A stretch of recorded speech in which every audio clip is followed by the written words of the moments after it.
Mhm. Fallers, based off last night, based off the preseason, whose stock is dropping?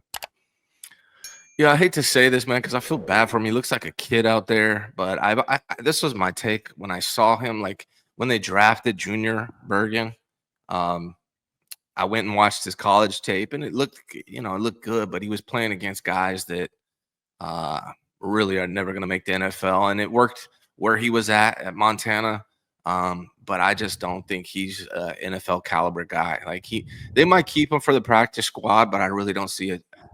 Prove me wrong, Junior. Again, I hate picking on young kids like this because he literally looks like a kid when you look at his face. But that muff punt kind of sealed the deal for him, especially after they traded for Skyy Moore. I had a feeling Skyy Moore would be the best return man, even though Josh DeBall kind of dunked on me on Twitter talking about his fumbles. He still despite those fumbles that he had with the Chiefs returning punts, he still looks like the best return man that the 49ers had. Maybe outside of like Ricky Pearsall or somebody like that. It was a nice windmill dunk though, between the legs, backboard. Yeah. I mean, all that. Yeah. But I think you got out of the way. Like you weren't really in the picture at all. Like that was just more of a dunk on Skyy Moore than it was on you. I was trying to inbound the ball and move it back. You ever notice that when people get dunked on? They're like, "Oh, let's get the ball in real quick. Let's get."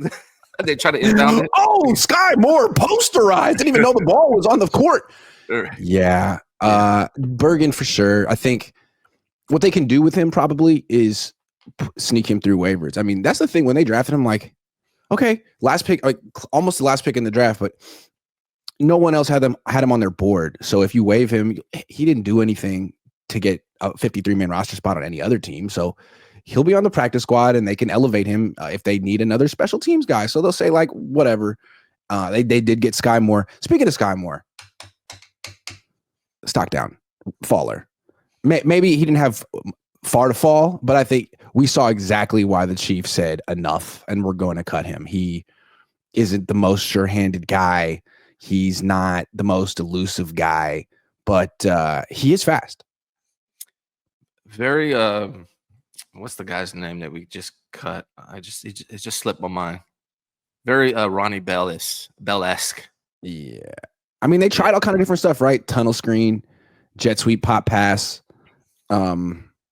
slant, punt return, kick return. Like none of it's that impressive. I mean, that was an overstatement. None of it is impressive. I guess a lot of people call him Butterfingers on the Chiefs fans. Ooh, damn. It's never a good sign. Whenever the Chiefs give up a player, I mean, well, hey, we got Charvarius Ward. That way but wide receivers, like if Andy Reid's like, I can't get this done with you. Andy Reid and Patrick Mahomes can't make. They were making it work with Kadarius Toney for a while. They have guys like Justin Watson on the field. I mean, if they give up on you, it's usually a bad sign. But hey, I'm open-minded to Skyy. Skyy could be different. We'll see. It wasn't a great. I mean, to give the guy some grace, it was his second, third day. But we're giving grace out here now. Oh, because Trey Lance had to be nicer. All right, fair enough. I feel like I got to give some grace. I'm the balance. All right, Skyy. Yeah, but I'll say this: hands shouldn't matter, right? Like your hands should be there from day one, and they didn't look like they were. Let me ask you a question. What do you think the main reason is that the Niners traded for Skyy Moore? The main reason they traded, well, I mean, obviously, injury in the wide receiver room. They needed somebody. So it's a. If you look at the running back they just got, I think it's the same thing. I think Kyle Shanahan probably likes Skyy Moore coming out of college. Yeah, that's true. Just like they did with the running back situation, and they found a way to get him. I'm 100%, 99% sure Kyle Shanahan is involved. Very opinionated when it comes to all the wide receivers.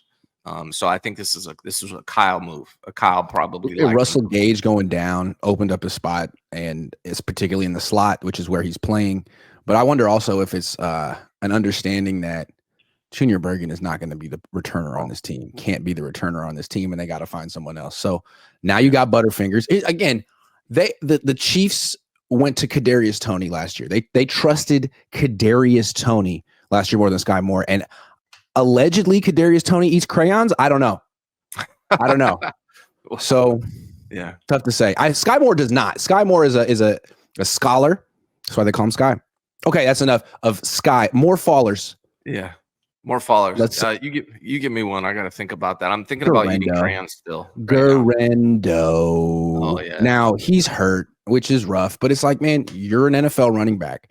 NFL running backs are supposed to be the toughest guys on the field. Guy like Emmitt Smith played through a separated shoulder when we were kids, right? And rushed for 200 yards, and he's in the Hall Yeah. of Fame. You're kind of expected to be able to do stuff like that. And I don't think he's able to. I mean, I just think he's kind of like a mere mortal like us. I think it hurts. We could see he was in pain last night. He couldn't really run hard.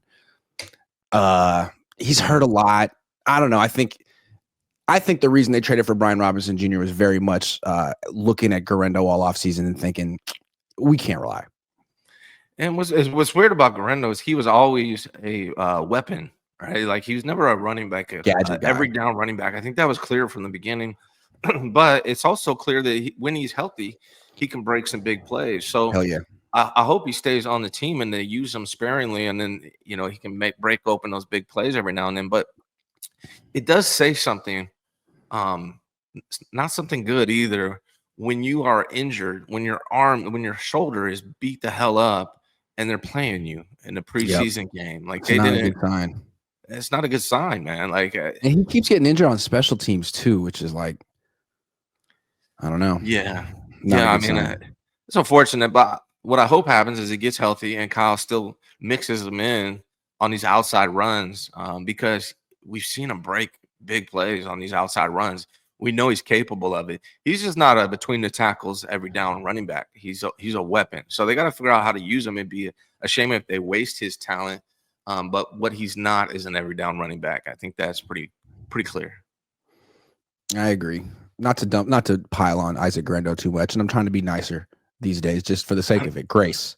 Trey told you to, right? Because Trey told me to, and Trey has a lot more wisdom than I do. So, yeah, trying to be a better guy. Anyway, who else are we dunking on today? How did we miss Jake Moody in this Number conversation? 4? Yeah, I was gonna go there, but now it's time. I think. Hey, but he made other kicks though. He redeemed himself, right? That's the narrative the Niners give every week. Yeah, some of the kicks were good. I tweeted it out like when he missed the first kick and then he shanked the second kick last week. It barely went in. That the Niners, I've been saying it all offseason, honestly. Like, I feel like there's something in his head that's not going to be overcome here with the 49ers. He needs a fresh start somewhere to where there's not that history and he's not being anxious about, I got to make this kick. I can't miss the kick. He can't be thinking that way. And I feel like that's going to be the case here. It's very hard to overcome that situation. Yeah. And I'm not saying he can't, go somewhere else and restart his career. Or maybe he figures it out mentally here eventually. But if I'm the 49ers, I'm not playing around when it comes to who my kicker is and waiting for Jake Moody to figure it out. He's too inconsistent.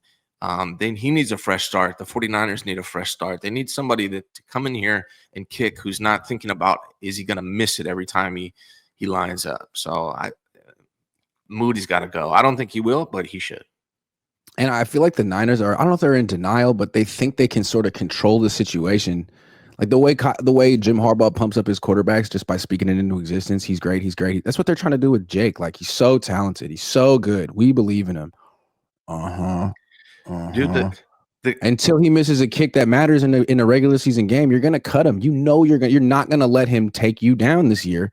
And it looks like he's gonna. Why do you even want to wait and find out when he's giving you all the information and evidence you need right now? The fans were booing Jacob Moody. And then he deserved it. I'm sorry. And then when he made an extra point, they cheered loud like he just won the Super Bowl. Like, it's not a good sign. We used to do that for Lorenzo Mata at UCLA when he would make a free throw, because he was like a 35% free throw shooter. And we would give this huge, like, sarcastic, like, oh my God, he did it! Kind of like that. Sorry, Lorenzo. Shout out to Lorenzo. And think about it. The only way to overcome this situation for Jake Moody is, and we talked about it last show, the only way to overcome it, in my opinion, is essentially excellence, perfection. Because other than that, everyone's going to be expecting it. Every time he messes up, they're going to be on him. The fans are going to be on him. He's going to be in his head. So the only way to overcome it is perfection, excellence, and that's not going to happen. I just don't understand the point of keeping him around. Like, other than to save face because you spent a 3rd-round draft pick on him, it doesn't make sense. Give him a fresh start somewhere. Someone will pick him up probably, and get somebody that's doesn't have that reputation here with the Doesn't he 49ers. kind of seem like he has like a cloud hanging over his head? He's got this look on his face. He does. I can't do it, but he's got this look on his face, and you understand why. So much pressure. He doesn't seem like he's having fun at all. It's this whole, and it's like the cloud that's hanging over him is hanging over the whole team because he's on it. And I don't think you want that cloud. If he goes to another team, the cloud might not follow him. I think it's best for both parties for him to go. You can get kickers. They're not that hard. You don't need a guy who can make a 59-yard kick. It doesn't matter. You need a guy who can make a freaking extra point. That's what you need. Consistency under 40 yards would be great. That's all you really need. You know, if you can hit a 45-yarder, that'd be great. But like beyond that, it's gravy. Yeah, it's just crazy, man. To me, moving forward with Moody, it means you're unserious. You're unserious about this season if you're going to move forward with Jake Moody as your kicker. Your desire not to look stupid for drafting him can't outweigh the necessity of having a reliable kicker. Like, no, it doesn't make sense. And if that's what you're prioritizing, is not looking like a fool for drafting him, then you're unserious about this season. Yeah. And then, you know, we have wondered how serious you are about this season all year. Since you got rid of all those players, didn't replace them, kept the $45 million in cap space, sold 8% of the team, bought soccer teams, all this stuff is hanging over this season. And, you know, you trading for Brian Robinson Jr. was a nice little sign that you care about 2025, but we need more. One more faller. And this is not a big faller. I'm not trying to be too hard. This is a lot of grace sprinkled on top of this, like paprika. But Marquise Seigull, we're learning a little bit about him.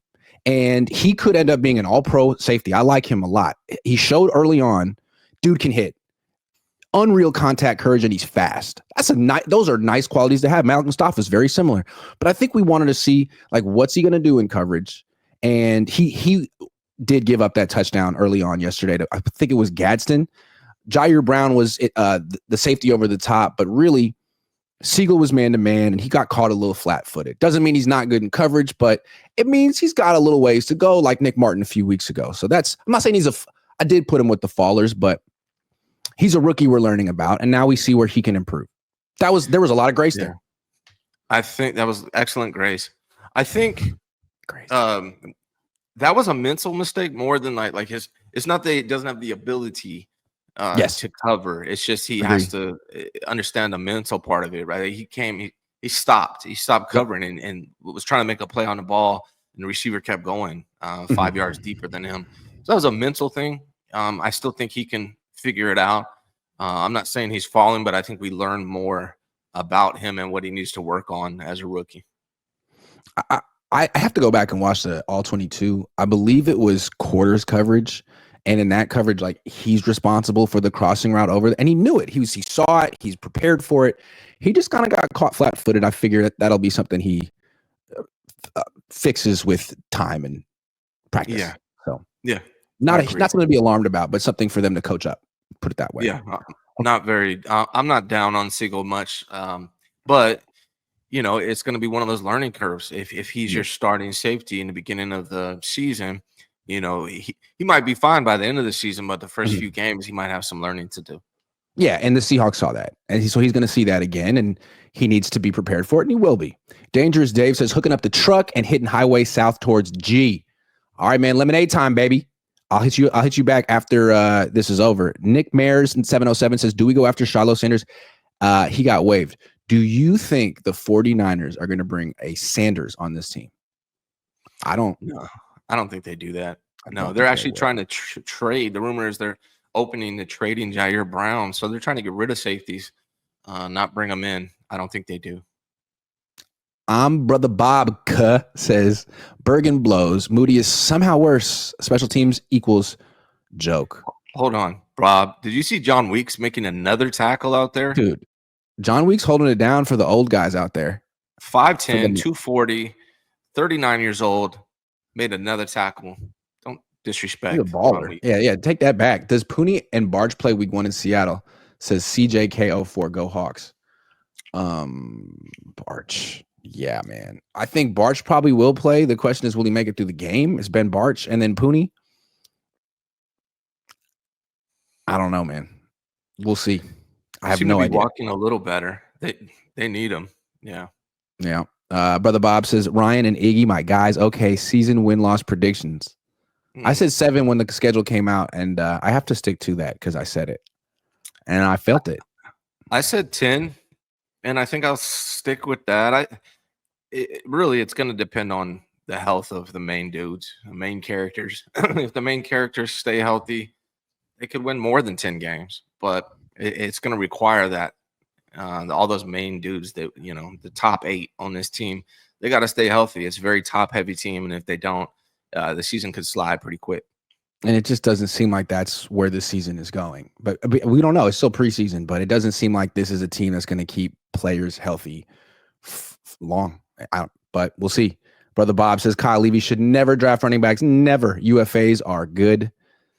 Yeah, he's had a little bit of problem with that. Or trade for the Christian McCaffreys of the world. This Brother Bob says, sorry, Lorenzo. Grant's not sorry. Your free throws. Oh, you remember Lorenzo Mata. Herbie Holland says, great to see your Ryans. Still love your Niners commentary. And Grant, well, he's Grant. Thank you, buddy. That was nice. Appreciate it. Gold-blooded says, if Niners do bad, would they trade Kyle Shanahan? His contract is over in 27. There were rumors about it last year with the Bears. I don't know. I don't know, man. I feel like Kyle's got one of the most, outside of Andy Reid, one of the most secure jobs in the NFL. Whether he should or not, that's a different question. Yeah, it could be. We'll see what I can do. But yeah, you're probably right.